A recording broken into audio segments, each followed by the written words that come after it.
غار ہرا سے نبی کریم صلی اللہ علیہ وسلم اکیلے نکلے تھے اور پوری دنیا میں اللہ کے پیغام کو پہنچا دیا۔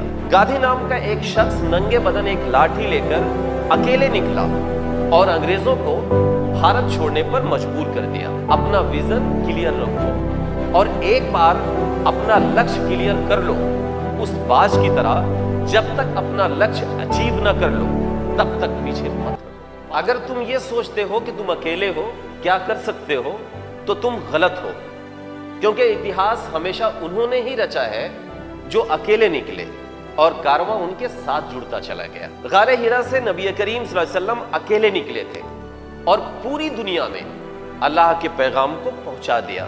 گادھی نام کا ایک شخص ننگے بدن ایک لاٹھی لے کر اکیلے نکلا اور انگریزوں کو بھارت چھوڑنے پر مجبور کر دیا۔ باز کبھی جھنڈ میں نہیں اڑتا، اکیلے اڑتا ہے اور ہمیشہ اس کی نگاہ اپنے ویژن، اپنے ٹارگٹ پر ہوتی ہے، اور ایک بار اگر اس نے اپنا ویژن کلیئر کر لیا تو پھر چاہے جتنی آندھی آئے یا طوفان، چاہے جتنی مشکل آئے، وہ اپنا لکش حاصل کر کے ہی رہتا ہے، وہ اپنے ویژن سے نہیں ہٹتا۔ ہمیں اس باز سے سیکھنا چاہیے، اپنا ویژن کلیئر رکھو اور ایک بار اپنا لکش کلیئر کر لو اس باز کی طرح، جب تک اپنا لکش اچیو نہ کر لو تب تک پیچھے مت ہٹو۔ باز کبھی مردہ جانور نہیں کھاتا، ہمیشہ زندہ اور تازہ شکار کرتا ہے۔ اس سے ہمیں یہ سیکھ ملتی ہے کہ اپنی محنت پر بھروسہ کرو اور کسی کے بھروسے مت بیٹھو، خود کنواں کھودو اور خود پانی پیو،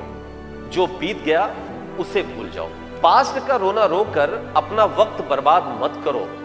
ناکامیاب ہو گئے کوئی بات نہیں، نیا ٹارگٹ بناؤ اور اسے اچیو کرنے کے لیے پوری جان لگا دو۔ جب آندھی یا طوفان آتا ہے یا بارش ہوتی ہے تب سارے پرندے چھپ کر بیٹھ جاتے ہیں، لیکن باز کبھی چھپ کر نہیں بیٹھتا، وہ اور ایکسائٹڈ ہو جاتا ہے اور تیز ہواؤں کے ساتھ اپنے پورے پر کھول کر آسمان میں تیزی کے ساتھ اڑنا شروع کر دیتا ہے، اور اتنا تیز، اتنی طاقت کے ساتھ اڑتا ہے کہ بادلوں کو چیرتے ہوئے اس کے اوپر پہنچ جاتا ہے۔ آپ بھی اس باز کی طرح مصیبت اور پریشانیوں میں راستہ ڈھونڈنا سیکھیے، اور جس دن تم نے ان پریشانیوں اور مشکلوں میں راستہ ڈھونڈنا سیکھ لیا، اس دن یہ ساری پریشانیاں، ساری مشکلیں تمہارے نیچے ہوں گی اور تم ان پریشانیوں، ان مشکلوں سے اوپر۔ باز کبھی بھی اپنے گھونسلے میں نرم گھاس پھوس نہیں رکھتا، کیونکہ اسے پتا ہے کہ اگر اس نے اپنے گھونسلے کو آرام دہ بنایا تو اس کے بچے کبھی بھی گھونسلے سے باہر نہیں نکلیں گے۔